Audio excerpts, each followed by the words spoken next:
देश की उस बेटी को हम निर्भया कहें या अभया, क्या फर्क पड़ता है? क्योंकि हम और कुछ तो कर नहीं सकते।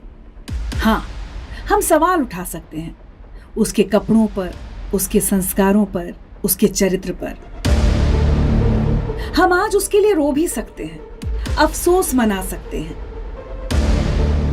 उसके लिए मोमबत्ती भी जला लेंगे, लेकिन क्या उसको जिंदा कर पाएंगे? वो जो बच्ची आसमान में उड़ना चाहती थी, अपने सपने पूरे करना चाहती थी, वो जो जीना चाहती थी, उसको तो मार डाला गया। कुछ गिद्धों ने उसके शरीर को नोच डाला, खत्म कर दिया एक बेगुनाह बेटी का जीवन। लेकिन बात सिर्फ निर्भया या अभया की नहीं, रेप की शिकार बस यही दो तो नहीं। हर गली मोहल्ले, सड़कों, स्कूलों, कॉलेजों, दफ्तरों, अस्पतालों में हर दिन देश की बेटियों पर हो रहे हैं बलात्कार, ली जा रही है उनकी जान। ना कोई सुनवाई है, ना इंसाफ, बस कुछ दिन का शोर है, फिर सन्नाटा, और उसी सन्नाटे से निकलती एक और बेटी की चीख। कानून ने कहा है बलात्कार की शिकार बेटी का नाम मत लो, उसका चेहरा मत दिखाओ। सही तो कहा है। कहां से लाएंगे हम हजारों बदले हुए नाम? कहां कहां चिपकाएंगे हजारों चेहरों के पोस्टर? देश की दीवारों पर जगह कम पड़ जाएगी, लेकिन क्या हमारे पाप कम हो पाएंगे? अपराधी सिर्फ वो बलात्कारी नहीं, अपराधी हम सब हैं। हमारी सोच है, हमारा नजरिया है। बेहतर होता कि हम उस बेटी का नाम बदलने के बजाय खुद को बदल पाते, हालातों को बदल पाते, देश की हर बेटी के लिए इस देश को बदल पाते। इस देश में कुछ लोग ऐसे हैं जो देश की बेटियों के लिए हालात बदलने की कोशिश कर रहे हैं। देश की बेटियां खुद को सुरक्षित महसूस करें, इसके लिए संघर्ष कर रहे हैं, और बलात्कार की शिकार बेटियों को इंसाफ दिलाने के लिए लड़ाई लड़ रहे हैं। उन्हीं लोगों में से एक हैं आज की मेरी मेहमान योगिता भयाना जी, जो कि फाउंडर हैं संस्था परी की, people against rapes in India. Yogita, बहुत बहुत स्वागत है आपका जिंदगी चर्चा में। आज एक बहुत अच्छे माहौल में हम लोग नहीं मिल रहे हैं, काश कि बेहतर हालात में मिले होते। मैं किसी एक बड़े अचीवमेंट की बात कर रही होती आपसे कि हमें कहीं जीत मिली है, लेकिन योगिता 2012 निर्भया, 2024 अभया, और निर्भया से पहले भी बहुत सारी, इन दोनों के बीच में भी बहुत सारी, और अभया के बाद भी लगातार खबरें आ रही हैं। इतनी निराशा क्यों बढ़ती जा रही है मन में? ऋचा जी, हम तो तब भी मिले, और हम जब भी मिले और ऐसे हालातों में मिलते हैं, हम जब हम अपनी बच्चियों को ऐसे जघन्य अपराध से खो देते हैं या ऐसे जघन्य अपराध होते हुए देखते हैं, और मतलब इंसाफ की लड़ाई लड़ते हुए देखते हैं। और कैसे बदलेगा, क्योंकि निराशा ही है और इसके बाद अंधकार ही है। पर क्योंकि लड़ाई ही अंधकार की है तो अंधकार ही दिखता है, और लगा था निर्भया के बाद चीज़ें बदलेंगी, पर अनफॉर्चुनेटली आज भी हम वहीं बैठे हैं और वही सवाल एक दूसरे से बात कर रहे हैं, और मुझे लगता है कि अनफॉर्चुनेट है, बट यही सच्चाई है। अच्छा, एक बात बताइए, निर्भया के समय पूरा देश जिस तरह से, मतलब ऐसा लग रहा था घर से लोग बाहर निकले हैं, इतना विरोध प्रदर्शन हुआ था, कभी कभी ये डर भी लगता है, और मुझे अपने लिए भी लगता है, ऐसा नहीं दूसरों के लिए, क्या हमें आदत पड़ती जा रही है इन खबरों की? अभी भी विरोध प्रदर्शन हो रहे हैं, लेकिन वैसे नहीं जैसे उस समय हुए थे। डर लगता है कभी कभी कि are we becoming used to what is happening? बिल्कुल, यही सबसे बड़ा भय है कि हमारी इम्यूनिटी बहुत बढ़ गई है इन सब चीज़ों को लेके, क्योंकि पहले हम सुनते थे और हम उत्तेजित होते थे, और देखिए निर्भया पे पूरा देश उमड़ा था सड़कों पर, और आज भी उमड़ा है, पर वो जोश आप नहीं देख पा रहे होंगे। वो इतना देखिए हाईलाइट हुआ है, मीडिया ने उठाया है, चर्चाएँ हो रही हैं, बट कहीं ना कहीं it has just become one of the cases. यही डर था योगिता कि ये कोलकाता में जो हुआ वो सिर्फ एक डॉक्टरों की लड़ाई बनकर ना सीमित हो जाए, बट ऐसा लग रहा है कि यही हुआ है क्या? जी, अनफॉर्चुनेटली ऋचा जी यही हुआ है, और मैं अभी फ़िलहाल मैं काफ़ी ज़्यादा प्रोटेस्ट पे भी गई डॉक्टर्स के साथ, तो मुझे एक भी नॉन मेडिकल इंसान नहीं दिखा वहाँ पर, और ये सिर्फ डॉक्टर्स की लड़ाई बन गई। और जब उनसे भी बात की तो वो अपने अधिकारों को लेके, जो कि बिल्कुल उनकी चिंता जायज़ है, उनकी सिक्योरिटी को लेके वो चिंतित थे, डॉक्टर्स की सुरक्षा के लिए वो चिंतित थे, बट कहीं ना कहीं वो फैक्टर जो महिला सुरक्षा की हम ओवरऑल बात करें वो मिसिंग था उन प्रोटेस्ट में, और वो बिल्कुल उनकी जायज़ डिमांड लेके बैठे, पर ये डॉक्टर्स का ही प्रोटेस्ट बन के रह गया। अनफॉर्चुनेटली एक महिला की सुरक्षा डाइल्यूट हो गई है कहीं ना कहीं। जो ये एट्रॉसिटी है वो अपने आप में इतनी बड़ी है, वो किसी के साथ भी हो। यहाँ तो हमारे पास केसेस जहाँ छोटे छोटे बच्चों के साथ ऐसे जघन्य अपराध हो रहे हैं, तो it is a matter of safety. हम इस चीज़ को उससे जोड़ के नहीं दे सकते कि वो किस प्रोफेशन से थी। हाँ, हमें ये ज़रूर बुरा लगा कि एक कैंपस में, एक इंस्टीट्यूशन के अंदर ये हुआ, वो हमें बुरा लगा कि वर्क प्लेस पे सेफ्टी नहीं थी। बट उसका मतलब ये नहीं है कि हम आउटरीच इसलिए हैं कि सिर्फ वो एक डॉक्टर के साथ हुआ, एक महिला के साथ होना ही नहीं चाहिए, चाहे देश की कोई भी महिला हो, किसी भी तबके से हो, किसी भी बैकग्राउंड से हो। योगिता, आप ये देखिए ना, जब निर्भया हुआ था तो बहुत सारे लोग जो ऊपर से चिंता भी दिखा रहे थे, लेकिन दबी जबान में अरे क्या ज़रूरत थी रात में इतनी देर बाहर निकलने के लिए, ठीक है। और बहुत सारे केसेस में कहीं कपड़ों की बात हुई, कहीं ये हुआ कि अरे वो लड़की भी ना थोड़ी सी ऐसी तो थी। ऐसे लोग ना बड़े आराम से कैजुअली स्टेटमेंट्स दे देते हैं। दूसरी तरफ हम देखते हैं 4 साल की बच्ची, 5 साल की बच्ची के साथ रेप हो रहा है, उसने तो क्या कपड़े पहने, कितने बजे वो बाहर गई। कई बार 70 ईयर ओल्ड महिला के साथ हम सुनते हैं, सीनियर सिटीजन्स के साथ, कि वो घर में एक महिला अकेली थी, उनके साथ बलात्कार हो गया। तो ये मतलब कहाँ जा रहा है समाज? आप तो हर दिन ऐसे केसेस से जूझती हैं। ऋचा जी, अनफॉर्चुनेटली समाज जा नहीं रहा, समाज यहीं था और यही हमारी सच्चाई है। हमारी दिक्कत ये है कि हम ये समझा नहीं पा रहे कि हम ये हमारा सच है और इसको हम कैसे बदलें, ये सोच को कैसे बदलें और ये पूरा परिवर्तन कैसे आएगा। निर्भया के समय से और उससे पहले से भी काफ़ी लोग, ऐसा नहीं है कि काफ़ी लोगों ने चिंता जताई, बहुत सारे एक्टिविस्ट थे, बहुत सारे सोशल वर्कर्स थे, रिफॉर्मर्स थे जो लगातार इस मुद्दे पे काम कर रहे थे निर्भया के पहले से ही। बट निर्भया के समय एक माहौल बना कि लगा कि सब कुछ बदल जाएगा। हमें लगा कि ये आखिरी केस है, ऐसा फील आया था, अब नहीं आपको भी होगा, आया होगा। और हमें वो एक अंदर से सेटिस्फेक्शन थी कि इतना कुछ हो रहा है, जस्टिस वर्मा कमेटी का गठन हुआ है, सब कोई उत्तेजित है, हर लीडर इसके बारे में बोल रहा है, पार्लियामेंट में कुछ लोग रो भी रहे थे, एमपीज़। तो हमें लगा अब तो ये सीरियस मुद्दा है, तो और उनकी नज़र में भी सीरियस हो गया है, अथॉरिटीज़ के भी, जनता का भी आक्रोश है, तो थिंग्स विल चेंज। बट ये बहुत दुख होता है कि ये आपने अभी सोच की बात हम कर रहे हैं, तो वो वहीं की वहीं है, तो बदला तो कुछ भी नहीं है। तो क्यों नहीं बदल रहा है? वो क्या चीज़ है कि हमें इतना इम्यून कर चुकी है, जो कि हमने अभी डिस्कस भी किया था कि हम सिर्फ अखबार के पन्ने पलटते हैं, उसमें एक न्यूज़ समझते हैं, उसको एक केस समझते हैं और दैट्स इट। तो ये जो इम्यूनिटी हमारी बिल्ड हो गई है, सबसे डेंजरस है। मैं आपके काम पर आती हूँ, people against rapes in India, Pari. हम लोग सिर्फ सुन के इतना फ्रस्ट्रेट हो जाते हैं, मतलब मैं तो बीच बीच में ना फिर वो बंद कर देती हूँ कि मुझे ना सोशल मीडिया देखना है, ना टीवी देखना है, कुछ मुझे अखबार नहीं पढ़ना कि क्या हो रहा है। आप दिन रात हर केस पर लड़ती हैं, मैंने देखा। ये शुरुआत कैसे हुई थी इस लड़ाई की? इसके पीछे कोई वजह थी? और अब तक का ये सफ़र कैसा रहा है?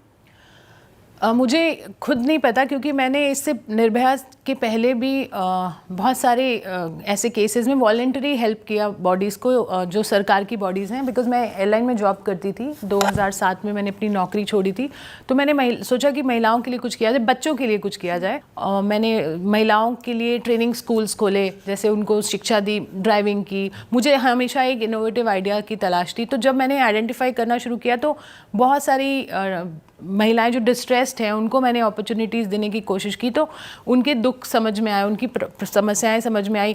उसमें बलात्कार की शिकार महिलाएं भी काफ़ी थी, उनसे भी डील किया। फिर मैंने राष्ट्रीय महिला आयोग जैसी बॉडी के साथ वॉलंटियर किया और बहुत सारे रेप केसेस में मैं पूरे इंडिया में ट्रैवल की, निर्भया से पहले।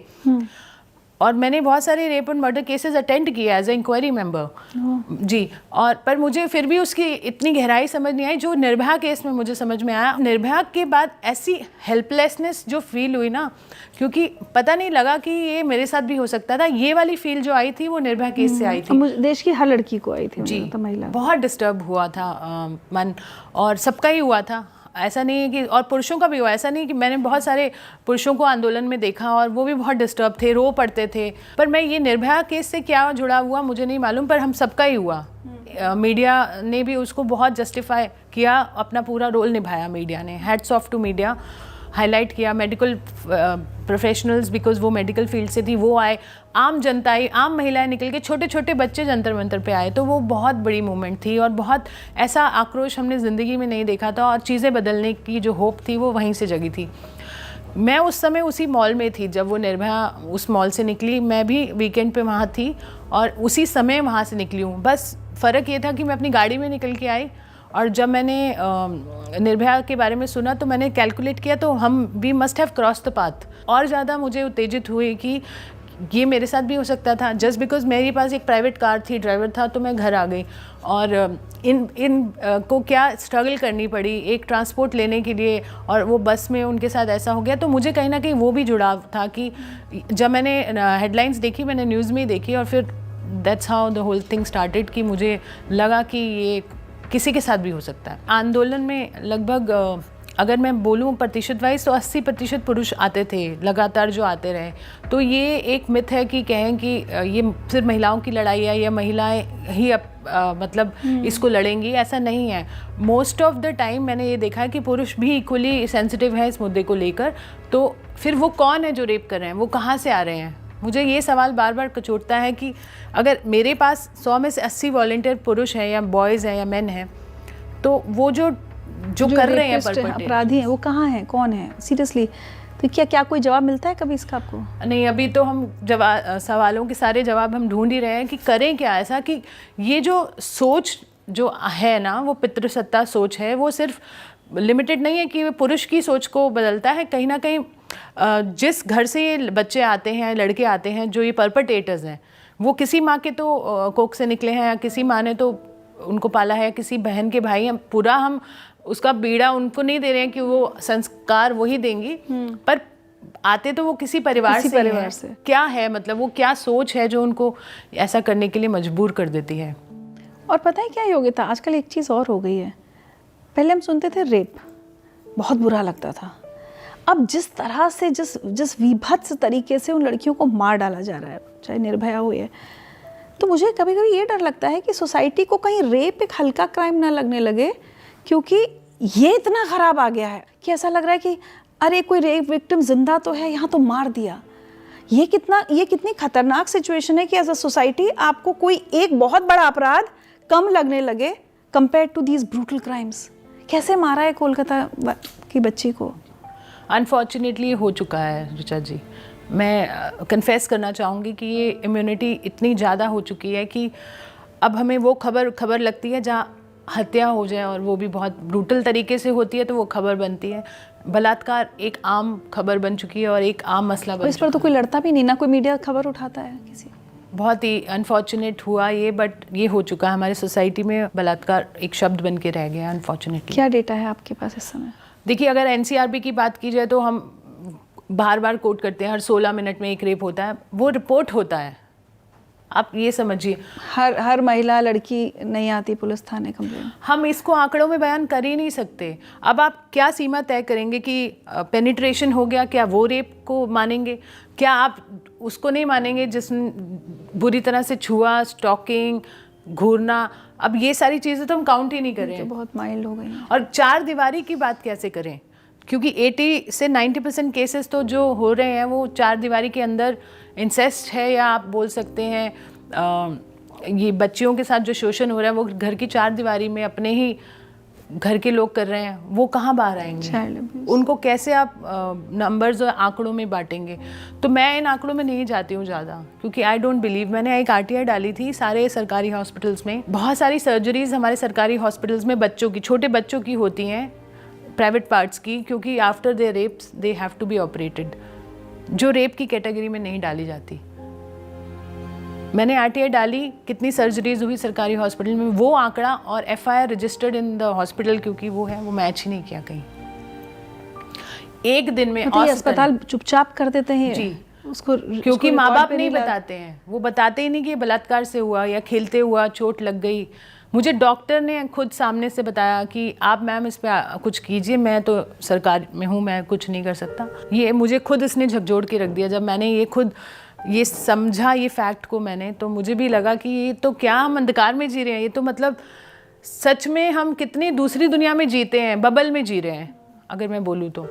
और हमारे छोटे छोटे बच्चे सेफ नहीं हैं और बलात्कार हो जाते हैं। एक नॉर्मल मतलब माँ बाप क्या करते हैं, वो मजदूरी करते हैं। ज़्यादातर अंडर प्रिविलेज बच्चे जो हैं वो इस चीज़ का शिकार होते हैं, क्योंकि और इसमें करने वाला ज़्यादातर अपने घर का आदमी होता है। मोस्टली नोन होते हैं, नोन या गली का कोई होता है, या नोन होता है, रिश्तेदार होता है, क्योंकि बच्चे को कॉन्फिडेंस में लेना आसान होता है। तो ये बहुत बड़ा मसला है और मैं चाहती हूँ कि इस पर अटेंशन आए। ऐसी ऐसी जगह पे मैं गई हूँ, मैं आपको बता नहीं सकती, इतनी दयनीय हालात हैं कि वो बच्चों को ही नहीं पता कि कब माँ बाप आएंगे, कब जाएंगे।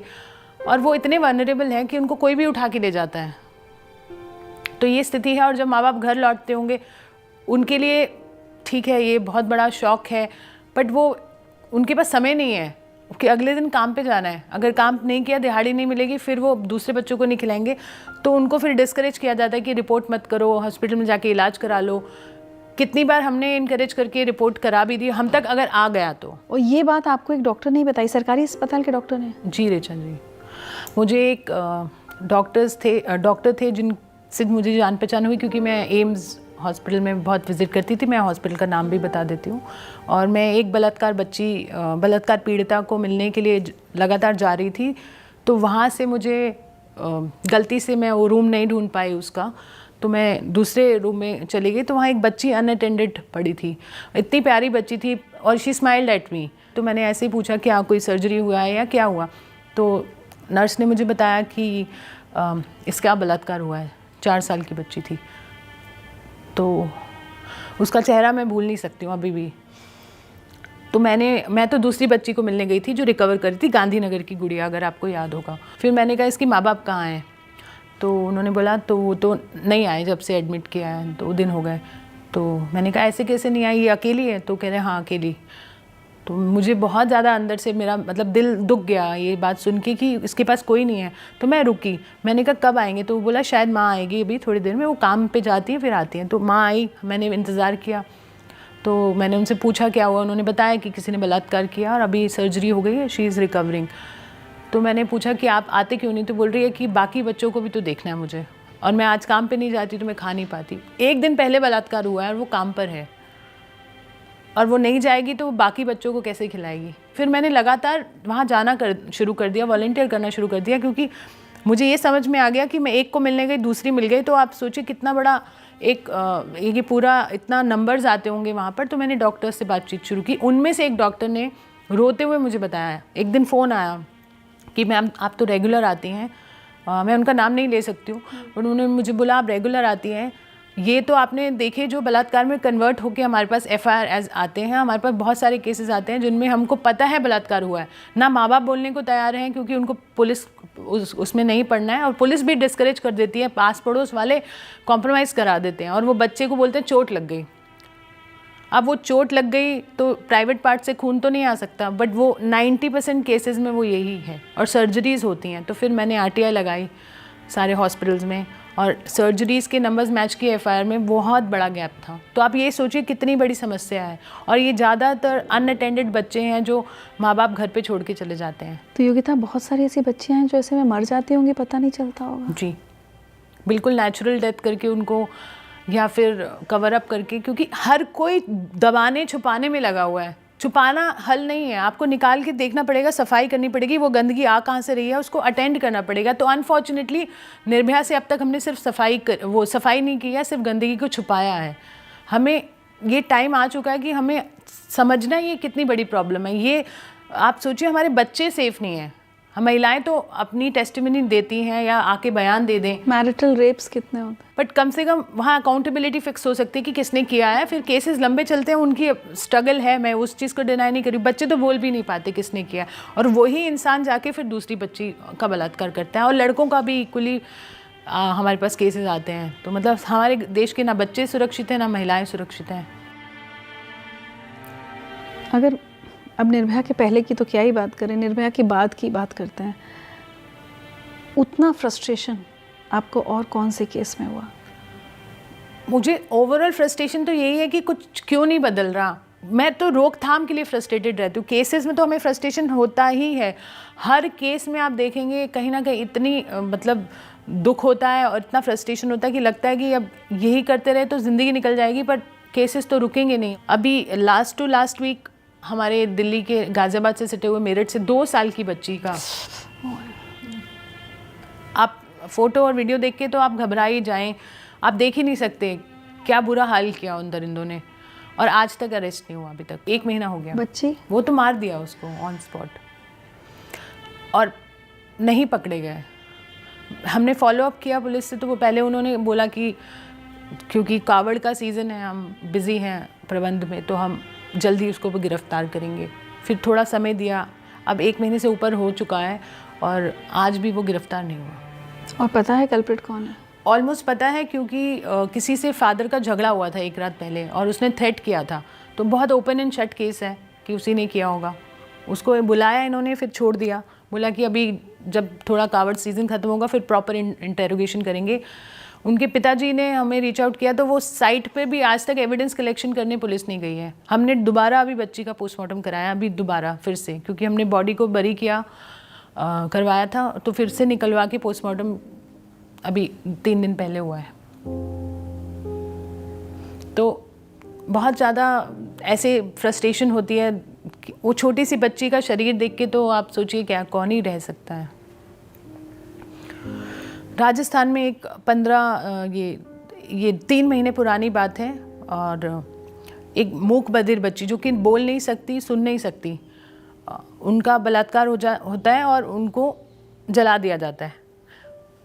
10 दिन तक वो बच्ची हॉस्पिटल में तड़पती है और उसकी फिर जान जाती है। तो तब भी अभी तक उसका बयान नहीं हुआ। 10 दिन वो जिंदा थी, तड़प रही थी, साइन लैंग्वेज से बता सकती थी कि किसने किया। उसने बताया साइन लैंग्वेज से, पर मजिस्ट्रेट ने बयान नहीं लिया। उसने वो स्पेशल एजुकेटर्स को बयान दिया, उन्होंने 2-3 आइडेंटिफाई किया, आज तक अरेस्ट नहीं हुआ है।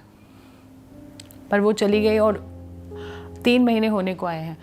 माँ बाप ने प्रोटेस्ट किया जयपुर में, मैंने उन्हें ज्वाइन किया। बहुत ही गरीब लोग हैं, मतलब 2 गायें हैं उनके पास, ऐसे गुजारा करते हैं वो। उनको प्रोटेस्ट पे, वो गांव कहीं दूर था, जयपुर पे प्रोटेस्ट के लिए बुलाया कि आइए हम आवाज़ उठाते हैं कि उसको अरेस्ट किया जाए। अरेस्ट तो दूर की बात है, उन्होंने माँ बाप को गिरफ्तार कर लिया प्रोटेस्ट साइट से, और आज वो जेल में है। 1.5 महीना हो गया हमें जूझते हुए, उनको आज तक जेल में रखा हुआ है।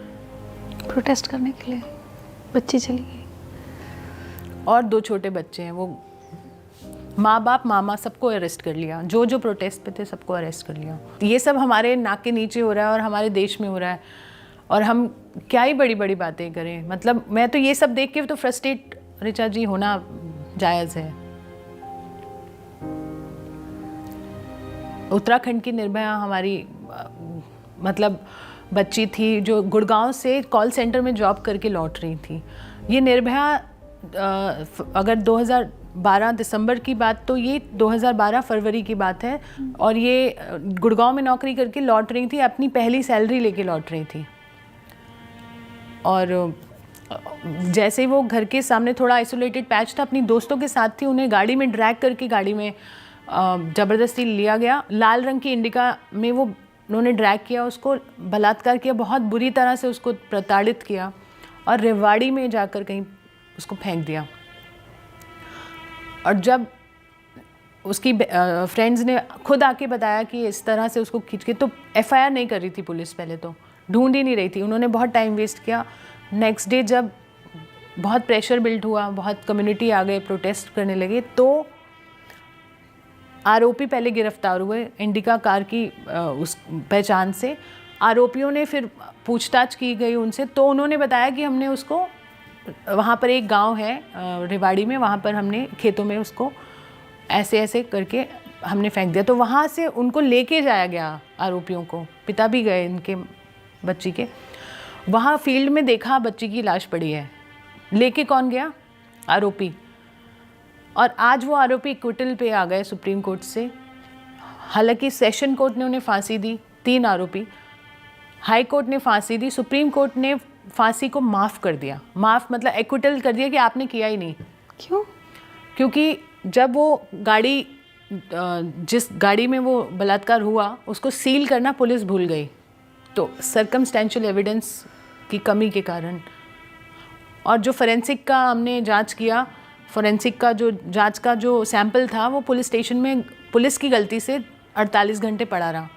तो गलती यहाँ पर किसी की भी रही हो, बट सफ़र उसकी परिवार ने किया कि उनको एक्विटल आरोपियों को मिल गया, न्याय नहीं मिल पाया इस बच्ची को। लेकिन पुलिस भूल गई या पुलिस ने जानबूझ के करना नहीं चाहा, ये भी तो नहीं जानते हम। देखिए, इसमें बहुत सारे चीज़ें हैं जो हम, अगर हम बात करें कि पुलिस ऐसा क्यों करती है, या पुलिस के पास रिसोर्सेज नहीं है, इंटेंशंस, ये बहुत एक लंबा विषय है और ज़रूरी बात करनी पड़ेगी। क्योंकि आज ये समय आ गया है कि हम कहते हैं न्याय मिल जाए, न्याय मिल जाए। न्याय अपने आप नहीं मिलता है। निर्भया को भी 9 साल लग गए, और वो पूरा का पूरा क्रेडिट मैं पब्लिक और निर्भया की माँ को दूंगी। तो उसके बाद 9 साल लग गए। हाँ मुझे तो जी। लगता है कि इतने हल्ले का क्या फ़ायदा। पब्लिक प्रेशर के बाद भी 9 साल लग गए और कितना स्ट्रगल आशा जी ने किया, निर्भया की माता जी ने किया और लोगों की सपोर्ट रही, मैं भी उनके साथ रही, बहुत हमारे जैसे बहुत एक्टिविस्ट सोशल वर्कर्स का सपोर्ट रहा, मीडिया का सपोर्ट रहा, पब्लिक प्रेशर रहा। उसके बाद भी लास्ट मोमेंट तक पता नहीं था फांसी होगी नहीं होगी, आधी रात को कोर्ट खुल रहे हैं, हम भाग रहे हैं, इधर जा रहे हैं उधर जा रहे हैं, ये पिटीशन लग रही है वो पिटीशन लग रही है। तो आप सोचिए कितना न्याय लेना अपने आप में कितना मुश्किल है। जुवेनाइल को छोड़ दिया जाता है, आज वो कहाँ है, कोई हम में से कोई उसका चेहरा नहीं जी, पहचानता। किसी के घर में नौकरी कर रहा है, वो डोमेस्टिक हेल्प, वो हमने ट्रैक किया है, बट हम क्या ही बोलें। और उनको नहीं पता जिनके यहाँ नौकरी कर रहा है कि वो किसी के यहाँ डोमेस्टिक हेल्प है, और वो नॉर्थ इंडिया में है। ऐसे जिन बलात्कारियों को, जिन अपराधियों को कोर्ट छोड़ देती है, क्या उन जजेस को ये ख्याल आता है कि ये अपराधी फिर हमारे आसपास कहीं भी हो सकते हैं? ऋचा जी, हमारी कोई भी और बेटी उनका शिकार हो सकती है। वो आरोपी उसी दिन छूट गए थे और आते ही 1 हफ्ते के अंदर अंदर उन्होंने एक ऑटो वाले को रॉब किया और मर्डर कर दिया। तो उनमें से एक वापस गया जेल में, बाकी 2 अभी भी बाहर हैं और हमारे बीच में हैं। Once a rapist always a rapist, ये मेरा खुद का मानना है। बहुत सारे रेपिस्ट जिनके ऊपर आरोप तय हो भी चुके हैं तब भी वो पैरोल पे बाहर हैं। वो तो कैंपेन कर लेते हैं आके डिफरेंट पॉलिटिकल पार्टीज़ का या लीडरशिप का। तो कितना अनफॉर्चुनेट है, मतलब आप एक तरफ से रेप को कह रहे हो जघन्य अपराध है, दूसरी तरफ आके कोई पैरोल पे बाहर है, कोई बेल पे बाहर है, कोई एक्विटल ले रहा है। सर्कमस्टेंशियल एविडेंस की कमी अगर है तो आप री इन्वेस्टिगेशन पे जाइए। अगर लोअर कोर्ट ने फांसी दी हमारी उत्तराखंड की निर्भया के लिए, हाई कोर्ट ने फांसी दी, वो जजेस तो वो भी तो जजेस हैं, वो भी तो पढ़ के जजेस बने हैं, उन्होंने भी तो कुछ देख के ही फांसी दी। उन्होंने कोई पब्लिक प्रेशर नहीं था उस केस में। इट वॉज नॉट आउटरीच, वो तो निर्भया से पहले का केस है। सुप्रीम कोर्ट में मुझे समझ ही नहीं आया हुआ क्या।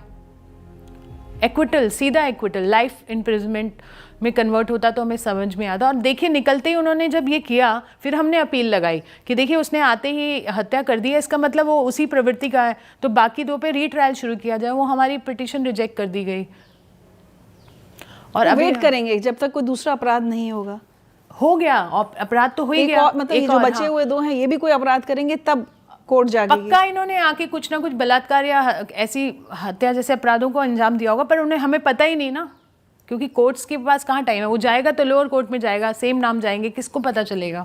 हर केस का ट्रैक रखना बड़ा मुश्किल है। योगिता, किसी केस में ऐसा हुआ है कि कोई बलात्कारी छूटा है और उसके बाद उसने फिर बलात्कार किया है? ऐसा कोई आपके बहुत है, रिपीटेड रेप्स के हमारे पास बहुत सारे हैं कि उनको बलात्कार के बाद बेल दे दी गई, बेल पे आके उसने बलात्कार किया या मार दिया। हमारे पास जयपुर की एक बच्ची का मतलब वो तो बड़ी हैं थोड़ी, 23 साल की हैं, उस लड़की ने के साथ बलात्कार किया। वो एक कैब चालक थे और उसने बलात्कार किया, तो वो बच्ची ने कंप्लेंट की और इसको बेल दे दी। ये बेल पे बाहर आया, इसने पुलिस स्टेशन के 100 मीटर दूरी से भी पहले बता इतनी बुरी तरह से उसको मारा, उसका सिर फट गया, वेंटिलेटर पे थी, कोमा में थी 3 महीने बाद, पर वो बच्ची अब स्टेबल है, मतलब जिंदा है। बस ये देखिए, ये भी हम अपने आप में बहुत बड़ी बात मानते हैं कि वो स्टेबल है। डेफिनेटली हमें समस्या तो पता ही है, हम सॉल्यूशंस कैसे ढूंढें ये समझ ही नहीं आता। मैं इसी पर आना चाहती थी अब, क्योंकि क्या होता है ना, मीडिया भी जब पब्लिक आउटरीच होती है तो हम कह देते हैं पुलिस, फिर हम कह देते हैं जुडिशरी। लेकिन एक दूसरी नेता, पॉलिटिक्स के नेताओं से तो मुझे लगता है कि अब उम्मीदें छोड़ देनी चाहिए। वो कोई भी पार्टी हो, कोई भी नेता हो, कभी कोई ठोस काम होते नहीं देखा। पुलिस और जुडिशरी का मुझे लगता है जो एक सिस्टम, अगर हम कहें तो सिस्टम भी तो हमारी सोसाइटी बनाती है जी। वो भी किसी एक परिवार से आते हैं, वो भी अपने घर में क्या देख रहे हैं, एक पुलिस वाला घर में क्या देख रहा है आपको नहीं पता, भ्रष्टाचारिता है। तो ये सिस्टम कितना हेल्पलेस है हमारा इस तरह के केसेस से डील करने में। देखिए, सिस्टम अपने आप नहीं चलता, सिस्टम भी चलाने वाले लोग हैं, और अगर वो लोग सेंसिटिव हैं और डिसिप्लिन हैं और पैशनेट हैं तो सिस्टम अच्छा चलेगा। निर्भया के बाद SOPs बने, स्टैंडर्ड ऑपरेटिंग प्रोसीजर्स बने थे, और हमने बहुत सोचा था कि वो फॉलो होंगे। हर हॉस्पिटल में एक सेंटर होगा जो रेप विक्टिम्स को असिस्ट करेगा, हर पुलिस स्टेशन में एक महिला बैठी होगी जो इमीडिएटली नाइसली उसको अटेंड करेगी। बहुत सारी चीज़ें जो हम सिस्टम से एक्सपेक्ट कर रहे थे वो पेपर पे आ गया। बट अगर आप आज भी जाएँ, एक भी हम क्योंकि इतने सारे केसेस करते हैं, काउंसलिंग नहीं है, सपोर्ट नहीं है, साइकोलॉजिकल सपोर्ट जो सबसे इम्पॉर्टेंट है, हैंड होल्डिंग, फाइनेंशियल कॉम्पनसेशन तो आ चुका है, वो भी लेने में उनको 1 साल 2 साल का समय लग जाता है। बहुत बुरा हाल है। और वो सारा कुछ जो फॉलो नहीं हो रहा, वो सिस्टम नहीं, मतलब चलाने वाले लोगों की इच्छा शक्ति की कमी है। मुझे लगता है वहाँ पर हम लोग अपनी बेटियों को फेल कर रहे हैं। तो योगिता, जैसे आप लगातार कह रही हैं कि प्रॉब्लम तो हम सबको पता है देश में, लेकिन अब हमें सॉल्यूशंस पे बात करनी होगी। तो मुझे लगता है जो 3-4 एस्पेक्ट्स हैं इस प्रॉब्लम के, उन पर अगर मैं आपसे समझना चाहूँगी। सबसे पहले पुलिस। कोई भी क्राइम होता है, हत्या, बलात्कार, कुछ भी, सबसे पहले पुलिस होती है जो क्राइम सीन पर पहुँचती है। या अगर किसी बेटी के साथ बलात्कार हुआ है तो वो या तो वो थाने जाएगी या जो भी, मतलब पुलिस आएगी। और हम बहुत सारे मामलों में देखते हैं कि पुलिस ने लापरवाही कर दी। ये लापरवाही होती है, ये जानबूझ के की जाती है या ये बस हो जाती है? पुलिस सेंसिटिव नहीं है एक रेप विक्टिम की तरफ? वहाँ क्या बदलाव आप देखना चाहती हैं? जो जितने भी आपने बातें उठाई ऋचा जी, ये सब लापरवाही भी है, इग्नोरेंस भी है, ट्रेनिंग की कमी है, इंटेंशन की कमी है, और फिर भ्रष्टाचार है। हर एक चीज़ है। पर जब उनको मतलब मुझे ये कहते हुए भी शर्म आती है कि ऐसे केसेस में भी वो भ्रष्ट हो जाते हैं या बिल्कुल ही आंख बंद कर लेते हैं। कुछ हद तक वो भी है कि मेरे थाने में बलात्कार नहीं हुआ, उसमें बोस्ट करने वाली ज़रूरत नहीं है। मुझे लगता है थानों को तो रिवॉर्ड करना चाहिए कि जो जितने ज़्यादा रिपोर्ट करें। एक क्राइम है अपने आप में कि आप दबा रहे हो उस चीज़ को। तो इनकरेज पहले तो सोसाइटी ही नहीं करती है विक्टिम को रिपोर्ट करना। पहला लेवल तो वहीं पर ही आस पास के लोग हैं या माँ बाप हैं, वो बोलते हैं, या मतलब परिवारजन ही मना करते हैं, फिर सोसाइटी है। कितने लेवल को क्रॉस करके एक महिला पुलिस स्टेशन तक भी पहुंच जाए या उसके साथ चल भी दे दो लोग, उसके बाद लड़ाई तो असली वहाँ शुरू होती है। पुलिस का लेवल क्रॉस करना अपने आप में एक बहुत बड़ी जद्दोजहद है। तभी तो 0 FIR का कॉन्सेप्ट आया, पर इम्प्लीमेंट ही नहीं हो रहा। एक महिला को FIR कराने की जद्दोजहद है। देखिए, इन्वेस्टिगेशन ऑफिसर का सबसे मेजर रोल है। हर केस में जस्टिस दिलाने का सबसे बड़ा बीड़ा जो होता है एक इस लेवल ऑफिसर का होता है, जो इन्वेस्टिगेशन और पूरी चार्जशीट दायर करता है। अनफॉर्चुनेटली ना उनकी ट्रेनिंग्स हैं इनफ, ना नंबर्स हैं, और वही मल्टीटास्किंग कर रहा है। वो चोरी का भी, डकैती का भी, बलात्कार की इन्वेस्टिगेशन भी वही कर रहा है, और वो बहुत बेदिल से करते हैं। और मैं उस चीज़ को जस्टिफाई नहीं कर रही हूँ, बट मैं ये ज़रूर बोलूँगी कि उनके पास ओवरलोड है, नंबर कम है, उनके पास और बहुत चीज़ें हैं, नाइट ड्यूटी है, फिर उसके बाद कहाँ से वो फेयर इन्वेस्टिगेशन करेगा? और ऊपर से जैसा, लेकिन अगर वो भ्रष्टाचार करते हैं किसी बलात्कार के मामले में, वो भी एक एंगल है। ये तो शर्मनाक जी।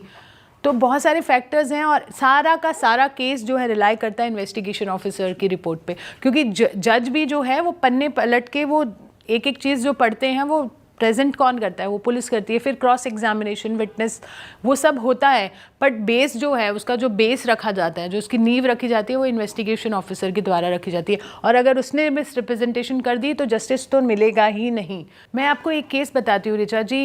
एक बच्ची का बलात्कार हुआ, 6 साल की बच्ची थी, दिल्ली के रोहिणी में। तो जब मैं पहुँची तो पुलिस भी तभी पहुँची, और क्योंकि कई बार सीधा पुलिस सीधा परिवार वाले हॉस्पिटल ले जाते, फिर वहाँ से पुलिस की कार्रवाई शुरू होती है।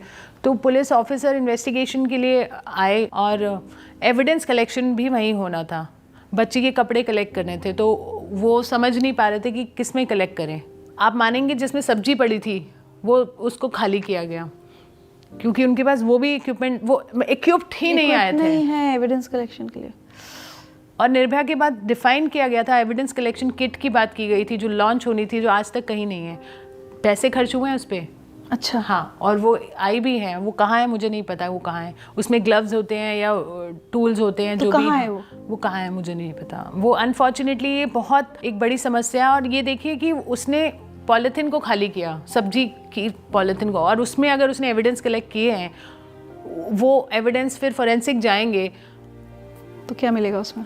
तो बहुत सारे लूप होल्स हैं जिनको एड्रेस नहीं किया जा रहा है। तो ये जो चीज़ें हो सकती हैं वो तो होनी चाहिए कम से कम। और अगर हम निर्भया फंड, जो इतना बड़ा फंड निर्भया के लिए बना, अगर हम ऐसी चीज़ों पे ही नहीं खर्च कर पा रहे हैं, क्योंकि वो लैप्स हो जा रहा है। तो जब आप इतना सब कुछ झेलती हैं हर केस में, ज़्यादातर केसेस में आपको लगता है कि पुलिस की लापरवाही हो रही है, कभी कभी ऐसा होता है कि आप उनसे झगड़ पड़ती हैं या आप परेशान हो जाती हैं कि हो क्या रहा है?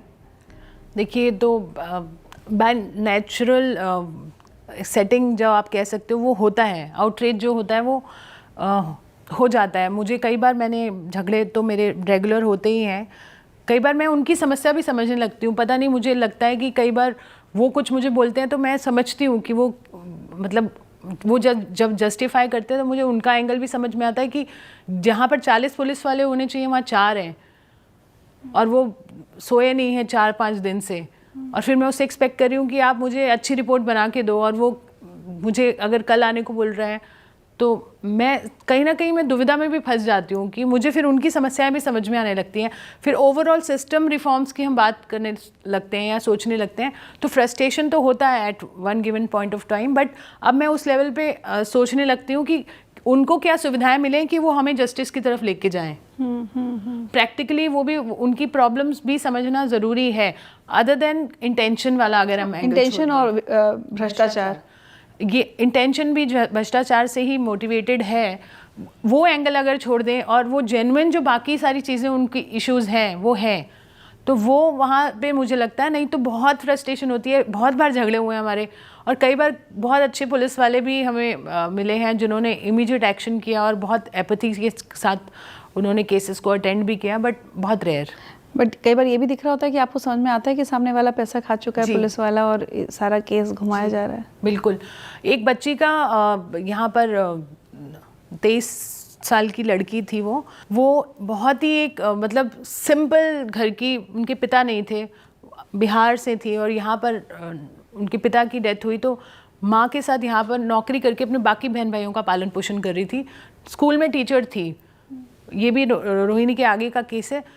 और वो बहुत ही प्यारी सी बच्ची थी, और उनको नौकरी का झांसा दिया गया कि करोल बाग में या कनॉट प्लेस में एक ऑफिस में आपको नौकरी मिलेगी, आपकी सैलरी 40,000 हो जाएगी। ये बहुत बड़ा नेक्सस चल रहा है।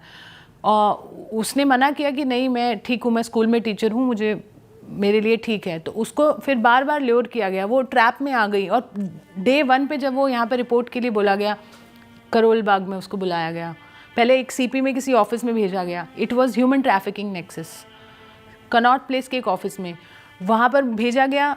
और जब उन्होंने मना किया, उनको मतलब फोर्स किया गया सेक्सुअल फेवर्स के लिए, उसी दिन डे 1 पर उसने जब मना किया, वो अपने ऑफिस, दूसरे ऑफिस गई जहाँ से उनको भेजा गया था, करोल बाग में। वो भी वहाँ पर उनको किडनैप कर लिया गया, उनको रेप किया गया और हत्या कर दी गई सीधा। उसको 2nd फ्लोर से फेंक दिया, उसकी सारी हड्डियां टूट गई।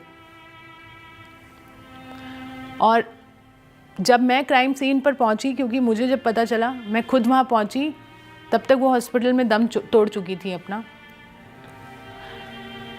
तब भी वो क्राइम सीन को सील नहीं किया गया, और सीधा आरोपियों को, क्योंकि वो बहुत बड़ा नेक्सस चला रहे थे नौकरी का झांसा देके सेक्स ट्रेड में डालने का।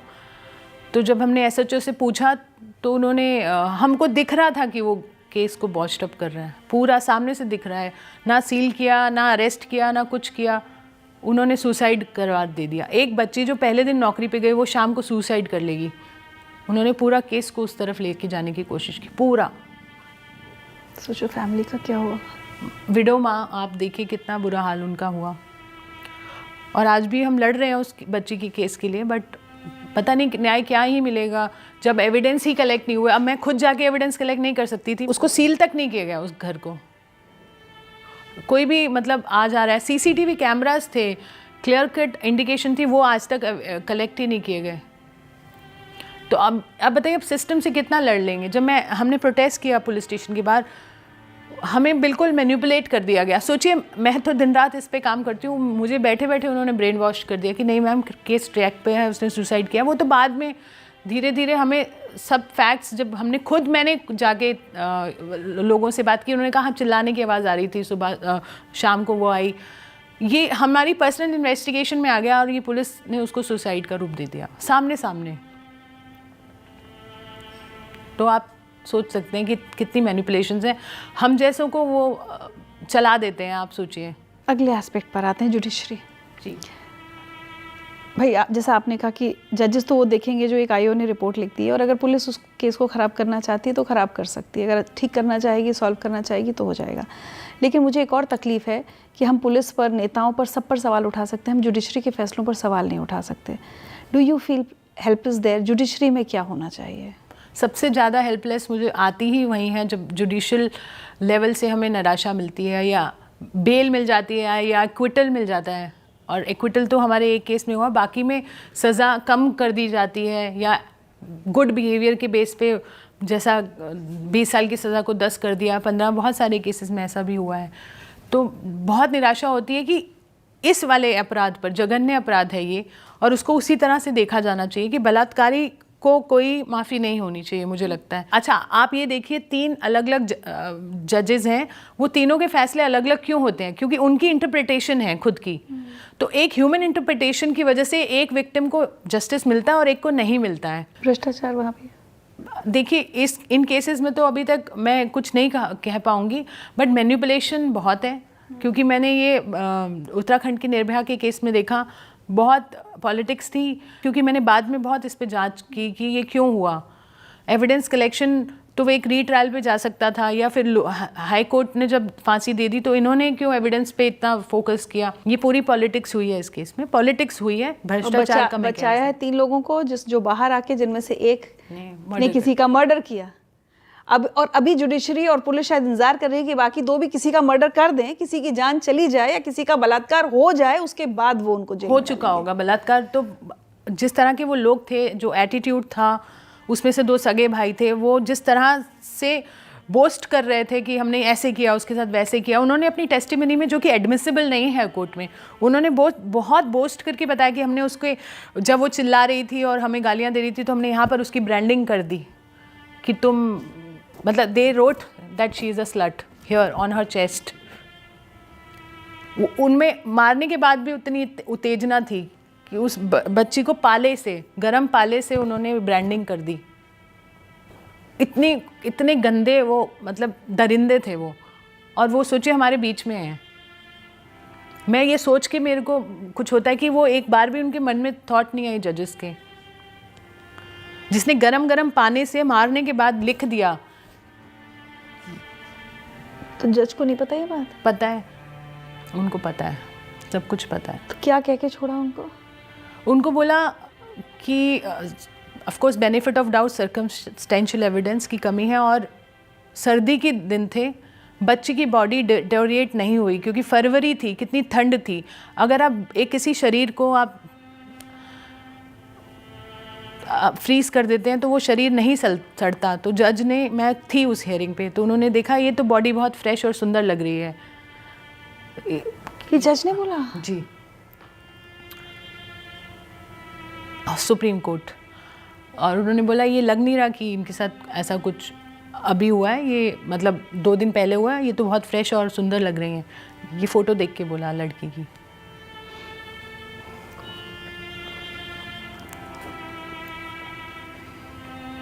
मुझे नहीं मालूम इसका रेपरकशन क्या होने वाला है, बट मैं आपको बिल्कुल जो सच मैंने सुना है कोर्ट के अंदर, मैं वो बता रही हूँ।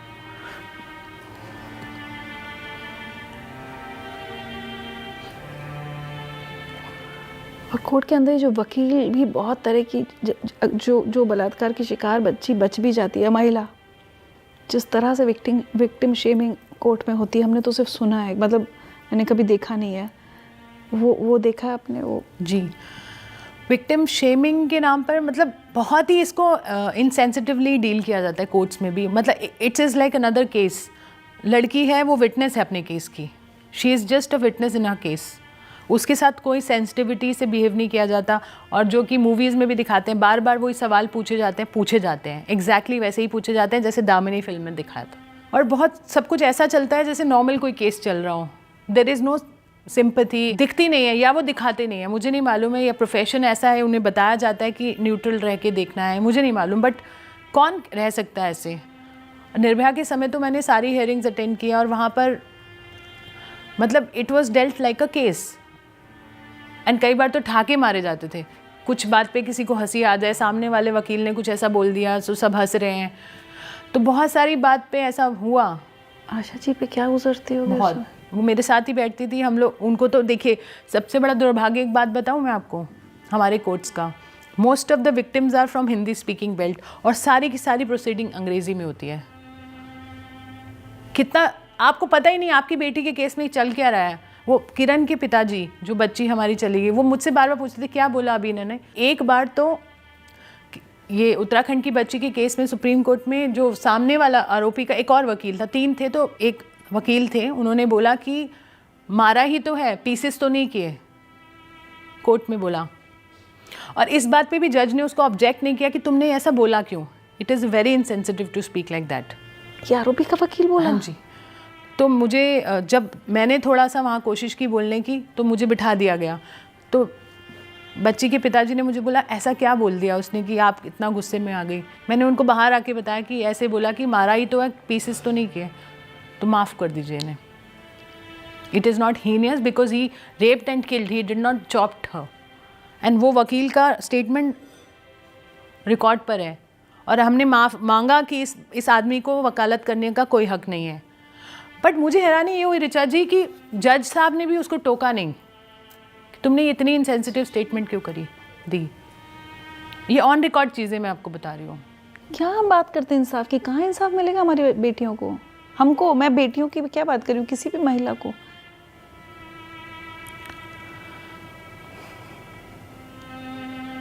बोलने नहीं दिया गया। सबसे बड़ी बात, लास्ट में जब जजमेंट वाला दिन था, एक मौका तो पिता को देना चाहिए कि वो इंसाफ चाहता है। हमने कोशिश की उनको बोलने की, जज साहब को, कि इनको 1 मिनट अपनी बात रखने दी जाए।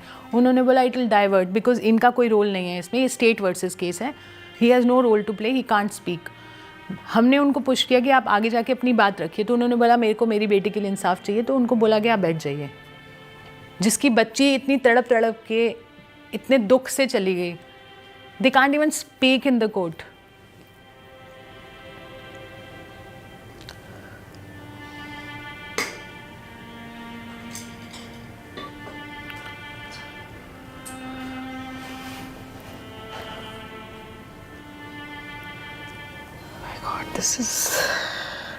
मैं सोचा नहीं था आज की बातचीत के लिए मुझे इतनी हिम्मत जुटानी पड़ेगी। पर चलिए तीसरे पहलू पर आते हैं समाज के। हमारे नेता, पार्लियामेंट की बात करें, आपने ही कुछ दिन पहले शायद कुछ एक्स पे डाला था कि कितने ऐसे नेता हैं जिनके खिलाफ आपराधिक मुकदमे चल रहे हैं, जिनमें बलात्कार के भी मुकदमे हो सकते हैं। कितने ऐसे वो सो कॉल्ड जो गुरु और साधु और कौन कौन है जिनके ऊपर बलात्कार के मुकदमे हैं, लेकिन पेरोल मिल जाती है, बाहर आ जाते हैं जब जब जब किसी पॉलिटिकल पार्टी को उनकी ज़रूरत होती है। और कितने ऐसे बलात्कारी हैं जो इसलिए छूट जाते हैं क्योंकि वो किसी नेता के ख़ास थे। देखिए, पॉलिटिकल इन्फ्लुएंस तो बहुत है, और आप मानिए 157 के लगभग जो मैंने एक्स पे डाला था, विधायक और पार्लियामेंटेरियन मिलाकर बलात्कार के आरोपी हमारे साथ नेता के रूप में हम सर्व कर रहे हैं, या जो भी कह लीजिए। 157 की फिगर है पार्लियामेंटेरियन एंड विधायक मिलाकर। अगर हम गुरु की बात करें, उसमें तो सबूत भी हैं और पूरा उन पे ट्रायल हो चुका है, कंप्लीट हो चुका है। बहुत सारे केसेस में विटनेस और जो खुद ही पीड़िता होती हैं वो गिव अप कर देते हैं, और परिवार वाले भी, हमारे पास बहुत सारे केसेस हैं, गिव अप कर देते हैं। और उनको भी डेफिनेटली लगता है कि न्याय मिलेगा नहीं मिलेगा, अभी कौन लड़ेगा, कौन जाएगा कोर्ट कचहरी में। छोड़ो, खेल चल रहा है, राजनीति चल रही है, तू मैं बलात्कार पीड़िताओं को लेके ये तुम्हारे राज्य की है, वो हमारे राज्य की है, बस यही सब खेलते हैं वो लोग। और सच में किसी को कुछ पड़ी नहीं है कि कुछ कर लिया जाए। आपने एक भी नेता ऐसा देखा है जिसने सामने से आके बोला इस पे कुछ होना चाहिए, चलो मिलके सब कुछ करते हैं कि बलात्कार ना हो? एक भी नेता नहीं है, पर राजनीति खेलने के लिए वो सबसे आगे। अरे योगिता, आदमियों की तो एक बार छोड़िए, मैं सोचती हूँ ये सारी महिला विधायक, महिला सांसद, इन्हें क्या हो जाता है? ये एक बार को अपनी पार्टी लाइन से हटके एक महिला होकर क्यों नहीं सोच पाती कि भाई चाहे बंगाल हो, चाहे यूपी हो, चाहे बिहार हो, चाहे महाराष्ट्र हो, चाहे कश्मीर हो, हम तो बोलेंगे। ये इनके भी अपने हिसाब से मुंह खुलते हैं जब इन्हें बोलना हो, जब इनकी पॉलिटिक्स को सूट करता हो। बहुत दुर्भाग्य है, मुझे लगता है ये बहुत ही सबसे नीच तरह का, एक तरह से बोल सकते हो कि सोच है कि आप पॉलिटिक्स खेलते हो, आप दूसरे की राज्य के लिए बोलते हो। ये महिलाएं तो हमें एक्सपेक्टेड था, हम क्यों रिजर्वेशन की मांग करते हैं, क्यों मांग रहे थे हम 33%? इसीलिए कि जितनी महिलाएं पार्लियामेंट में आएंगी या कहीं राजनीति में आएंगी वो महिलाओं के लिए आवाज़ उठाएंगी। पर जो हैं उन्होंने कितनी आवाज़ उठा दी? एक महिला का बलात्कार हुआ, कहीं भी हुआ, हिंदुस्तान की बेटी के साथ हुआ, कहीं तो हुआ, क्यों नहीं आवाज़ उठाते वो? क्यों नहीं उन्हें पीड़ा होती? क्यों नहीं वो बोलती हैं? हमने इनको लिखा कि आप एक सेशन कीजिए, डेडिकेटेड सेशन महिला सुरक्षा पर। ये अभी नीड ऑफ द आवर है और आपको महिला सुरक्षा पे ही चर्चा करनी है, कोई सॉल्यूशंस। और उसमें हम 10 पॉइंट एजेंडा भी इनको दे रहे हैं। मुझे किसी का रिप्लाई नहीं आया अभी तक ऋचा जी, चाहे वो पुरुष सांसद हो, चाहे वो महिला सांसद हो, चाहे किसी वो पार्टी, कोई रिप्लाई नहीं करते हैं। और अभी देखिए ना, आप कोलकाता वाले मुद्दे पर भी मुझे लगता है कि अब जनता को इसमें जागना चाहिए कि जब ऐसी कोई घटना होती है, एक बलात्कार होता है, ऐसा जघन्य अपराध जैसा कलकत्ता में हुआ, या योगिता इतने सारे केसेस बता रही हैं, कितनी महिला सांसदों ने, कितने सांसदों ने, कितने विधायकों ने इस पर आवाज़ उठाई। आपने जिसको वोट दिया था, क्या उसने आवाज़ उठाई, या वो एक रेपिस्ट के साथ खड़े हैं? मुझे लगता है कि ये, क्योंकि ये मुद्दा नहीं है ना, महिला सुरक्षा किसी चुनाव का मुद्दा नहीं होता। जातियां, ऊंची जाति, नीची जाति, धर्म, ये वो सारे मुद्दे बन सकते वोट हैं। बैंक, हम वोट बैंक नहीं है। मुझे उम्मीद थी, देखिए जो सत्ता में है डेफिनेटली हम सत्ता से सवाल पूछते हैं, जो ऑपोजिशन में है, टॉप लीडर्स हैं जो हर चीज़ पे आवाज़ उठाते हैं, मैं राहुल गांधी की बात कर रही हूँ, उनको पक्का आवाज़ उठानी चाहिए थी। और अगर आप कहते हैं कि आप चिंतित हैं तो चिंता दिखाइए। इस तरह की सेंसिटिविटी हमें चाहिए हमारे सांसदों में, चाहे वो कोई भी हो, किसी भी पार्टी से हो। तो मुझे लगता है ये अब हमारी जिम्मेदारी बनती है, वोटर की जिम्मेदारी बनती है कि अपने विधायक और अपने सांसद पर नज़र रखें। सिर्फ इसलिए नहीं कि वो आपकी जाति का है या वो आपके धर्म या आपके मज़हब का है।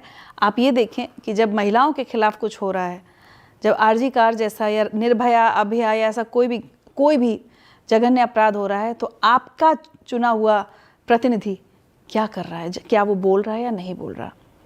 एक और बहुत इम्पॉर्टेंट पहलू, मैं अगर मीडिया की बात करूं, मीडिया में वो भी लोग जो रिपोर्टिंग कर रहे हैं, वो भी कितना सिलेक्टिव रिपोर्टिंग करते हैं। जब उनको सूट करता है किसी, मैं न्यूज़ चैनल में रही हूँ इसलिए मैं जानती हूँ कि कब खबर बनती है, कब एक रेप खबर नहीं होती है।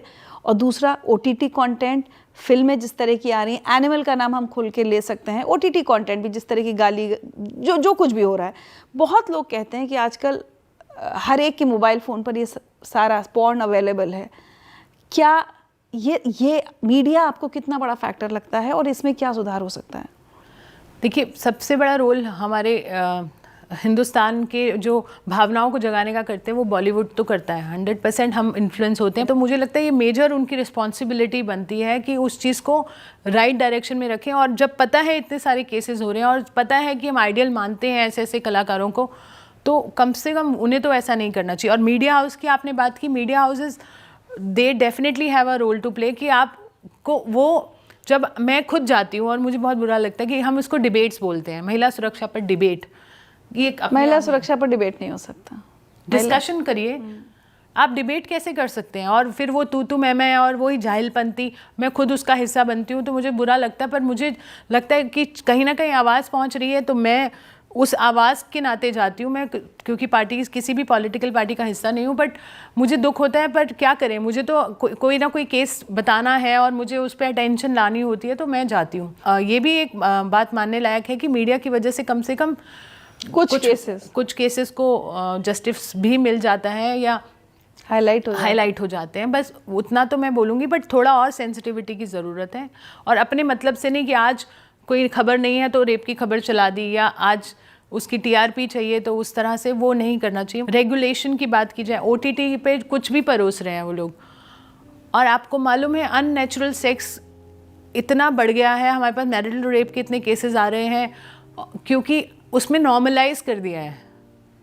वायलेंस जो विमेन पर है उसको नॉर्मल कर दिया। बच्चों पे वायलेंस हो रही है, कंटेंट बन रहे हैं, वीडियोस बन रहे हैं, अभी तक वो कंटेंट पड़ा हुआ है। आपको ब्राउज करने की पहले पोस्ट किया था शायद कि बच्चों, किसी को रेप करने की कुछ ट्रेनिंग दी जा रही है वीडियो। हाँ जी, वो लड़की गिरफ्तार हुई, वो भी अज्ञान में किया या पता नहीं क्यों किया। उसने अपने व्यूअर्स बढ़ाने के लिए उसने बताया कि अगर आपको प्लेजर चाहिए तो आप 2 साल के बच्चे को पकड़ो, 2 साल से नीचे के बच्चे को पकड़ो।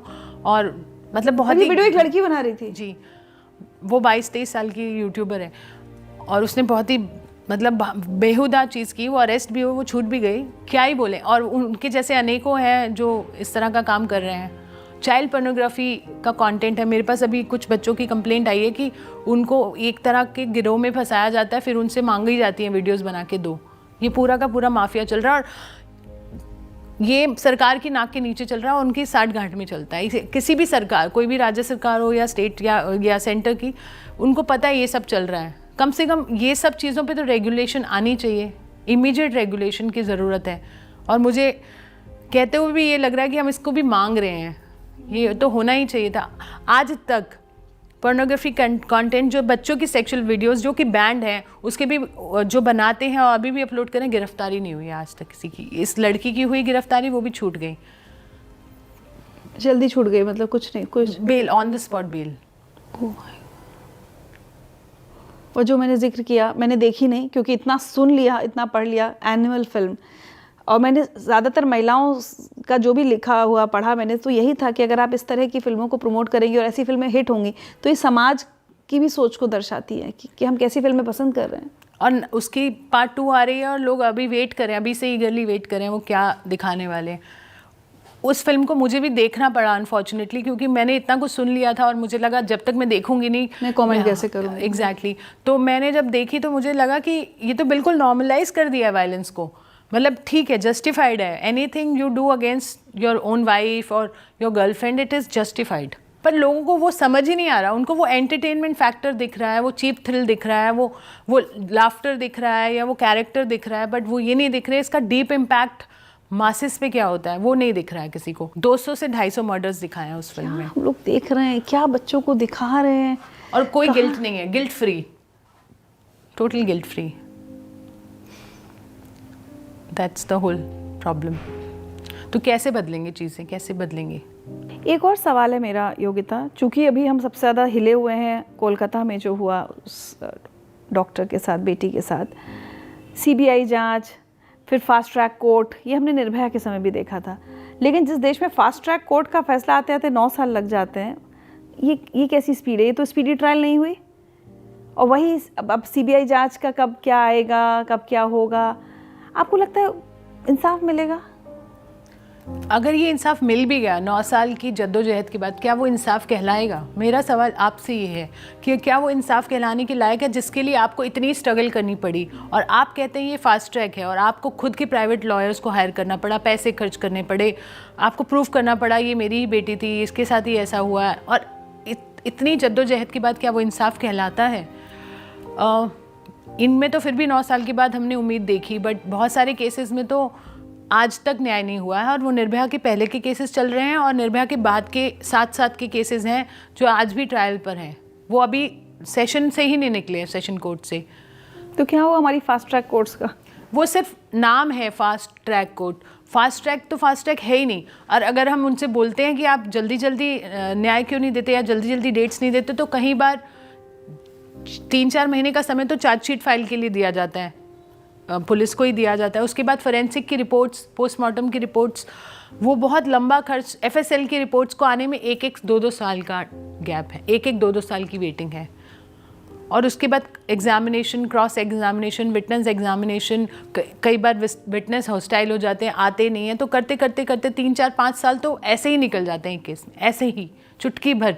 फास्ट ट्रैक फास्ट क्यों नहीं है ये भी मैं आपको बता रही हूँ साथ साथ, कि इंफ्रास्ट्रक्चर सपोर्ट नहीं कर रहा है और जजेस की कमी है, हायरिंग नहीं हुई है, एक्सपर्टी की कमी है, विटनेस हॉस्टाइल हो रहे हैं तो उनको पुलिस वाला लाने के लिए नहीं है कि कहाँ खोज के लाएं, कभी क्रिमिनल भाग रहा है, कभी विटनेस भाग रहा है, बहुत सारी इश्यूज़ हैं।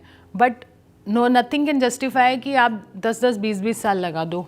एटलीस्ट इन केसेस में एक टाइम बाउंड जस्टिस होना चाहिए, मैक्सिमम टू मैक्सिमम सारी कोर्ट्स की हेयरिंग्स और प्रोसीडिंग्स मिला के 1 साल में जस्टिस होना चाहिए। पर कैसे होगा जब तक आप हायर नहीं करोगे, इंफ्रास्ट्रक्चर बढ़ाओगे नहीं, कैसे होगा?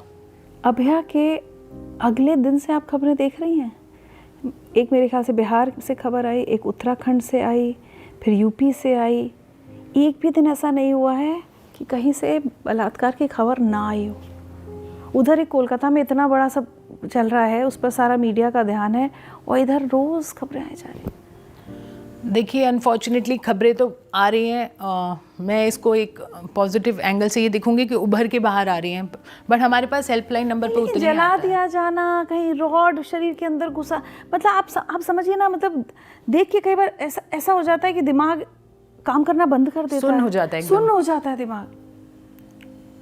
सच में बहुत बुरा हाल है और ऐसा ही होता है एग्जैक्टली कि समझ नहीं आता। इस खबर को तवज्जो दें कि उसको, क्योंकि हर एक की पीड़ा बराबर है, तो आप कहाँ जाएंगे, आपके पास लिमिटेड रिसोर्स हैं, आप किसको मदद करना चाहेंगे? तो कई बार होता है छोड़ो यार, चल रहा है जैसा चलने दो। फिर मुझे लगता है एडवोकेसी पे काम होने की ज़रूरत है। अगर ये ऐसे केसेस ना हो, उस पर अगर ध्यान दिया जाए। दिल्ली में पिछले 2 महीने में हमारे पास 6 बलात्कार और हत्या के बच्चों के केसेस हैं। मेरे पास पूरी लिस्ट है, मैं आपसे शेयर करूँगी। आप देखिए, सब में जघन्य अपराध है। कहीं पे कुचल दिया, कहीं पर गला काट दिया, कहीं पर नहर में फेंक दिया, ये सब। कैसे सो पाती है योगिता? मतलब मैं क्या ही बोलूँ, मतलब बहुत ज़्यादा डिप्रेशन होता है, कई बार आक्रोश भी आता है, कई बार लगता है कि चीज़ें बदलनी पड़ेंगी, कई बार बिल्कुल ही हेल्पलेस होके छोड़ देती हूँ सब कुछ, जस्ट कहीं बाहर चले जाती हूँ, या कई बार लगता है कि छोड़ दो सब कुछ, ये भी फीलिंग आती है, मैं झूठ नहीं बोलूँगी।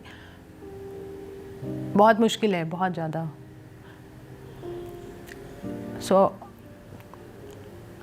Sometime I have to take support of counseling myself, and I am not negating and I'm not even running away from that. तो बता सकती हूँ। आपकी सिर्फ बातें सुनकर ना मेरा आज सर घूम रहा। मैं सोच रही हूँ कि आप रोज़ हर दिन ये काम कैसे करती हैं। Hats off to you Yogita. मतलब कोई चॉइस नहीं है, मेरे को लगता है कि, और करना पड़ेगा किसी को तो उनको सपोर्ट, मतलब हम कर ही क्या रहे हैं, हम सिर्फ उनके साथ खड़े हैं उनकी लड़ाई में, एक तसल्ली उनको देते हैं। बट मुझे समझ नहीं आता, ये शक्ति कहीं से ना कहीं से आती है, बट मैं टूटती बहुत बार हूँ। ऐसा नहीं है कि इट्स ईजी, और some time it is like कि पता नहीं मुझ में क्या होता है कि मैं बिल्कुल उसको केस की तरह अटेंड करके आ जाती हूँ। कई बार ऐसा भी हुआ है। आप इतनी लंबी लड़ाई लड़ रही हैं, किस दिन आपको लगेगा कि हाँ आज आप जीती हैं या इस देश की महिलाएं जीती हैं? क्या हो जाएगा ऐसा? जिस दिन एक भी बलात्कार ना हो, खबर की बात नहीं कर रही हूँ, खबरें तो बहुत कम केस बनते हैं, जिस दिन सच में हमारी देश की बेटियों के साथ बलात्कार ना हो, जिस दिन ऐसा माहौल हो, आप सुरक्षित बाहर जाएं और आपको कोई घूर के ना देखे, जहाँ पर आपको स्टॉकिंग ना हो, आपको छेड़ा ना जाए, मुझे लगता है वो दिन होगा। और ऐसा मुझे बताया जाता है ऐसा दिन नहीं आएगा। मुझे बहुत लोग नेगेटिवली हम लोग को बोलते हैं कि नहीं हो सकता पॉसिबल, बट कोई काम तो हो, साथ में सब जुड़े तो सही, कुछ करें तो सही, सोच तो बदलें। स्पेशली हर तरफ से एक शासन, प्रशासन और जनता सब मिलकर एक मूवमेंट की तरह इसको लेंगे, और मुझे लगता है तब चीज़ें बदलेंगी। जब सोच बदलेगी सब कुछ बदलेगा, और वो दिन आएगा तब लगेगा कि हाँ कुछ हुआ है। आप हमारे व्यूअर्स से कुछ कहना चाहती हैं? मुझे लगता है हम सबको ये लड़ाई लड़नी चाहिए, ये ज़रूरी है, क्योंकि हमारे सबके घर में बच्चे बच्चियां महिलाएं हैं, और अगर ये कहें कि ये किसी और के साथ हुआ है, हमारे साथ नहीं होगा, हमारी बच्चियों के साथ नहीं होगा, ये एक बहुत बड़ा मिथ है। आप इसको क्लियर कीजिए। आप सोचिए कि आपको इसका हिस्सा बनना पड़ेगा। सोच बदलने में अपने घर से शुरुआत करनी पड़ेगी, अपने बेटों से शुरुआत करनी पड़ेगी। बेटी को मत कुछ कहिए, बेटी को एक ही बात कहिए कि बोलो, कुछ भी हो जाए बोलो, बताओ, रिपोर्ट करो, और बेटों को जज करो कि भाई वो कहाँ जा रहे हैं, कहाँ से आ रहे हैं, और उनकी मानसिकता क्या है। और अगर उनकी मानसिकता ऐसी है कि अगर उन्हें लगता है कि महिलाएं अगर ऑब्जेक्ट हैं, या वो महिलाओं के प्रति क्या सोच रखते हैं, उस पर वर्क करने की बहुत ज़रूरत है। बहुत बहुत शुक्रिया योगिता हमसे बात करने के लिए। थैंक यू ऋचा जी। और वाकई आपकी हिम्मत को और आपकी जो कोशिशें हैं उन सबको सलाम। थैंक यू ऋचा जी। हम सब मिलके ही बदल पाएंगे, और आप बहुत सेंसिटिव हैं इस मुद्दे को लेके, वो मुझे दिखता है। और ट्रूली एक जैसे दिल से इंटरव्यू आपने किया, और क्योंकि आप खुद इस मुद्दे को लेके बहुत इमोशनल हैं, मुझे पता है। Thank you. Thank you.